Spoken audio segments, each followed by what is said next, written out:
Greetings. I'm honored to be here. This will be a little bit different, I assure you. We face a crisis across the world. The earth is hurting, and we need to help heal her. So I hope this talk will forever change your lives to give you actionable solutions that you can put into place, every and each one of you. Now, I'm going to talk rather quickly because I have a lot of material to convey. But first, I want to talk about my hat. I like my hat. It's made from a mushroom called Amadou. It's a hard birch polypore. It's made by some ladies in Transylvania. This mushroom allowed for the portability of fire. There's no doubt that we all came from Africa. 40,000 years ago, we migrated into Europe. We discovered something new called winter. Oops. This mushroom allowed for the portability of fire. You can hollow this mushroom out, put embers of fire in it, and carry it for days. I suggest to you that this mushroom was not only essential for human survival for thousands of years, but this mushroom may be absolutely critical for human survival in the very near future. So digest this slide. This basically epitomizes my talk. But here we go. What a long, strange trip it's been to the paradigm shift. We are now at the paradigm shift. And it's time for us to immerse into the microverse. Now, my partner, Dusty, and I spent a lot of time in the old-growth forest. This is where I go to church on Sundays. But I'm going to focus my attention on a near-event crisis of enormous proportions, far more serious than climate chaos, is the loss of bees around the world. It's a threat to worldwide food biosecurity. There's 81 million beehives in the world, China, Turkey, United States, Iran, and Argentina being the primary ones. But most of you may not know that the bees are responsible for more than 30% of our food. Tomatoes, hay, alfalfa, all of our nuts and fruits. When you see a bee on a flower, it's the last 9 days of their lives. In fact, bees used to fly for 9 days to pollinate. Now they only fly an average of 4. Their lifespan has been cut in half. So here is your food selection at Whole Foods with bees. This is your food selection without bees. Looking at what's called colony collapse disorder in the United States, this is the average rate of the loss of honeybee hives. Look at Oklahoma, nearly 84%. Imagine if you're a cattle rancher and you lost 84% of your cattle, or your sheep, or your chickens, economically and emotionally devastating. The worldwide phenomenon is now spreading, or has spread. Colony collapse is happening, and now the wild bees are disappearing faster than we can find them. Wild bees give more than 80% of the pollination benefits that farmers experience or benefit from, and they're disappearing faster than they can be counted because they're oftentimes ground-based, and they're called solitary bees of very small colonies. President Obama identified as a national priority some of the stressors that are causing bees to decline. Neonicotinoids by far is one major factor, now been banned in Europe. But as bees decline, biodiversity declines, food costs escalate, poverty, disease, and the potential for social unrest, even terrorism, increases. So a series of very bizarre things happened in my life. When just strung together, you will understand how I came up with an epiphany. Now, I was cultivating mushrooms in my garden, the garden giant mushroom, Stropharia rugosa annulata.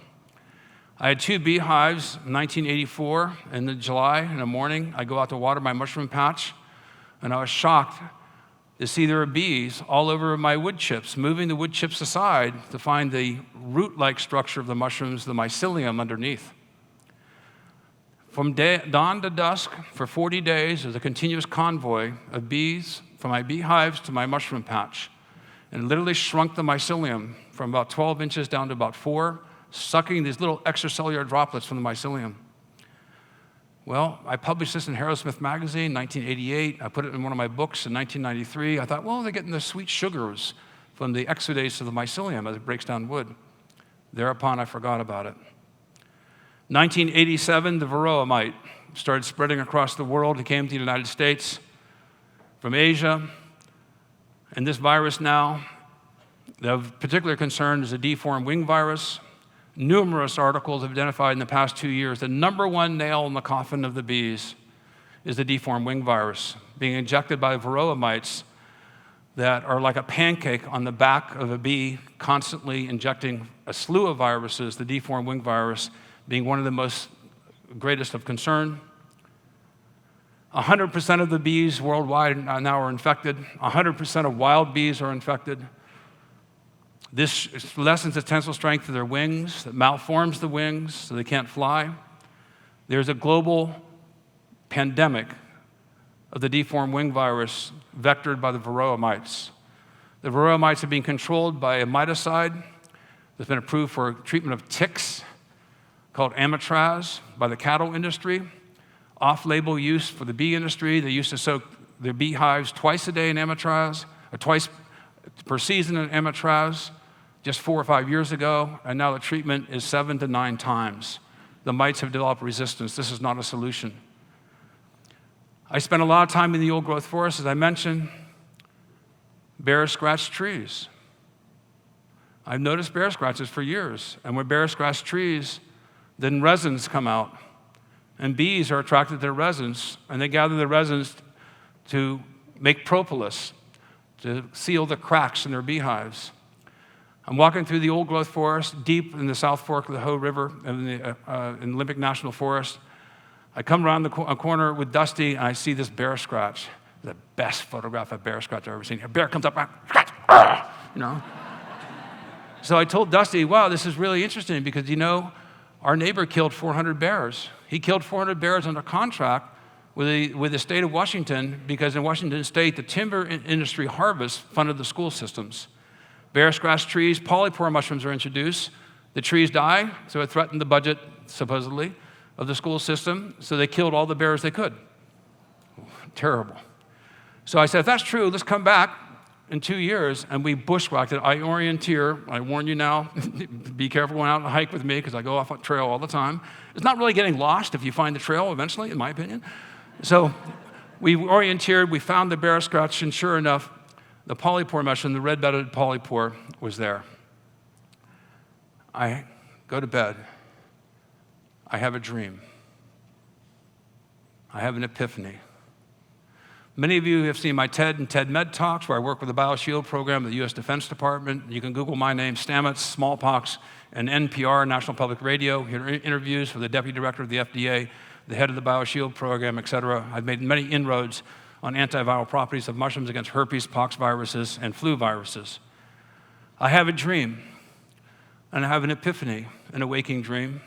I highly recommend this. In that time between unconsciousness and consciousness, before you get the regular neurological pattern set up for the day, spend some time in just random access thinking. And so I started making myco honey.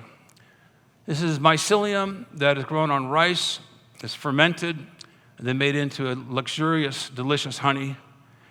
And I contacted the University of California at Davis, and I learned very quickly, you never speak to another scientist you've never met with the opening remarks, I had a dream. Later. I was at the TED conference. I was told to call Washington State University by a friend of mine. I talked to Steve Shepard. I said, Steve, give me 5 minutes. You know, before I could even get finished, he said, don't go anywhere else. We want to work with you. We started doing cage studies, 20 different polypore mushrooms, these wood conchs. And these are 100 bees in a cage of different concentrations. We did 10 species to test on toxicity tests.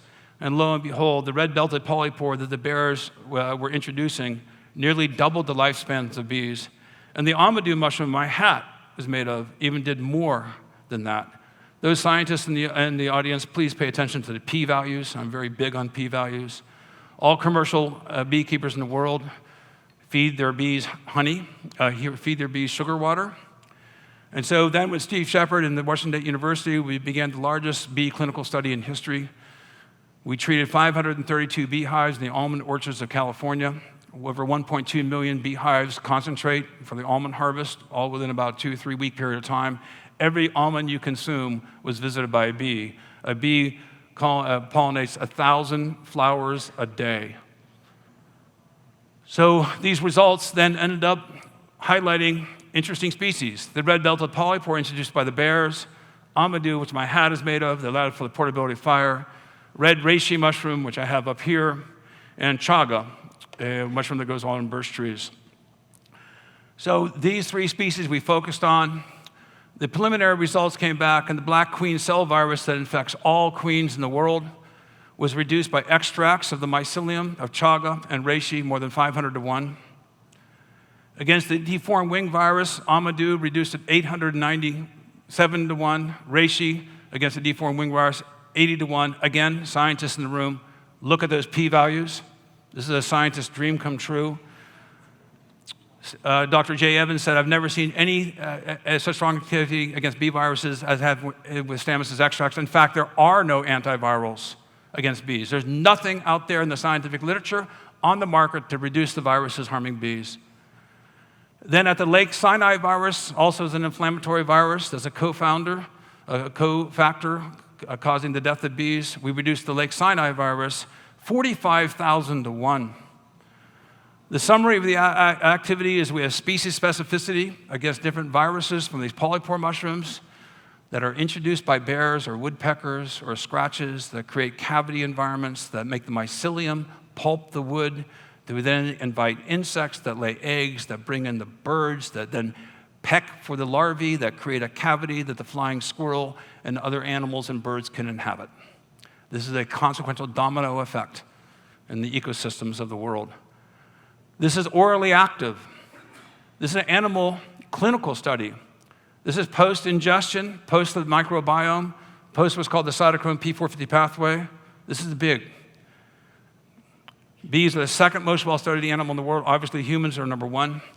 And yet we all grew up with Winnie the Pooh. We all knew that bears go into cavities where honey bees habit. And it's hiding in plain sight.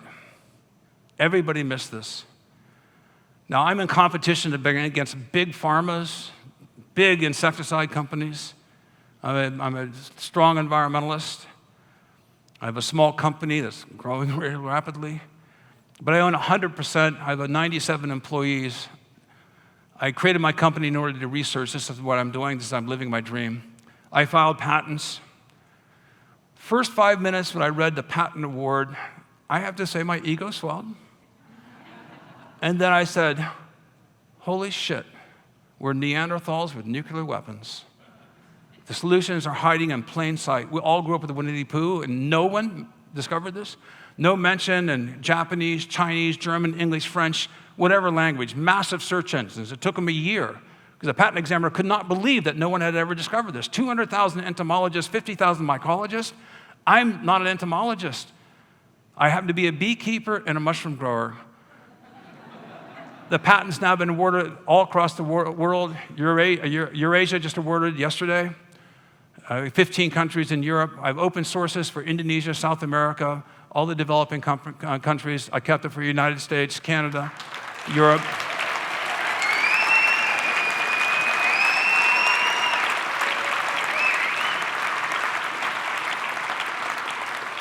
My mission is that I have to be profitable to be charitable. Otherwise, it's not sustainable. So, our Washington State University team and then our team at Fungi Perfecti, we make 55-gallon drums of this. I have 10 beehives. Those of you know about our product line, and I don't pitch a product from stage, but I'm going to make a little bit of an exception at the end. But if you go to Vitamin Shop and Sprouts and things like that, some of you have seen our end caps. We put up a QR code so you can go buy with an iPhone, and literally it takes about 10 seconds. I've tested this. You scan it with your iPhone, and then you can donate money directly to Washington State University with iPay. And to date, I just got the results back yesterday, we have raised $5 million for Washington State University.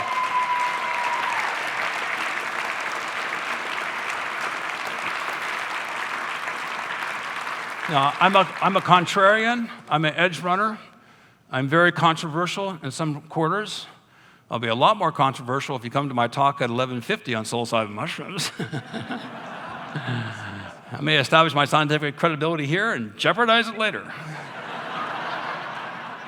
But I am really honored to report this has been published in Nature. I'm the primary author. I've been told only 7% of the articles submitted to Nature get published. That's a very high bar. It was just published on October 4th, just 2 weeks ago. And this morning, we are the #1 article downloaded in the Nature ecosystem of 715 tracked articles. I can make the argument that natural products based on biodiversity, or mycodiversity, if you will, have a broader bioshield of benefits than pure pharmaceuticals with less adverse effects. The complexity of nature, the complexity of the problems that we see unraveling in the ecosystem today can be mended if we rely on the complexity of nature to apply those solutions. We have entered into 6X, the 6th greatest extinction event known in the history of life on this planet, but we're not only the cause of this extinction event, we're likely to be its victim. Think of the numbers here. 8.3 million species on this planet, losing 30,000 a year. Do the math. In 100 years, that's a third of the biodiversity that got us here is disappearing. The ecosystem is literally unraveling all around us. This is a huge crisis. Mycelium, as some of you know, is the immunological network of nature. It sets up the microbiome, more than 8 miles of mycelium per cubic inch. Well, what can you do? Well, one, you can let wood rot. You might have a neighbor who's got a really disheveled yard, and you have this Elizabethan, pure, manicured yard. You're spending all this time every week, make it look trim and proper. Celebrate your neighbor, because nature likes complex fractalization faces at different orders of magnitude. The more complex the fractalization faces are, the more niches there are to support different microbes and different other organisms. That complexity of the ecosystem gives us an armamentarium of defenses to respond to catastrophia. So I propose, okay, great results.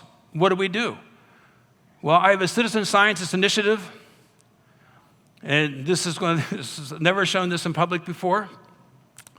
So here it is. I invented a citizen scientist bee feeder. You don't all have beehives, but you all have a windowsill. Chicago, New York, Toronto, you can put these on your windowsill.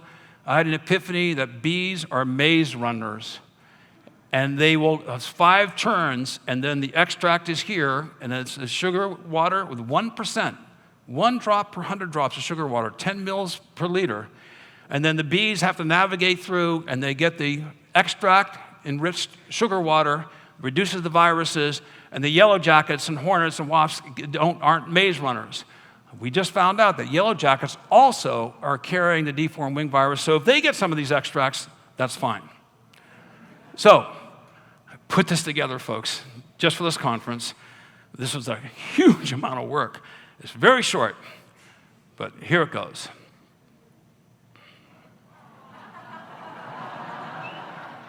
This is real time. Look how far they're going into the maze. I made the maze clear so kids can look at it. You can explore how deep they're going in there, in and out, in and out. And now you're going to see 2 hours and 20 minutes fast mo. Look at the extracts declining from the bee visits. This is extraordinary that anyone can use this. I can empower everyone in this room. I gave a talk in Norway. The Norwegian government just ordered 600,000 of them. Oh, fuck.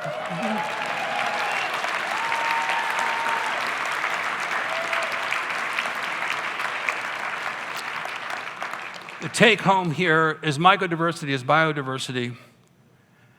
And think of this, humans, trees, bears, mushrooms, the birds and the bees, all terrestrial organisms have evolved to be interconnected with the mycelial web of life within Earth's natural internet, the foundation of the soil systems.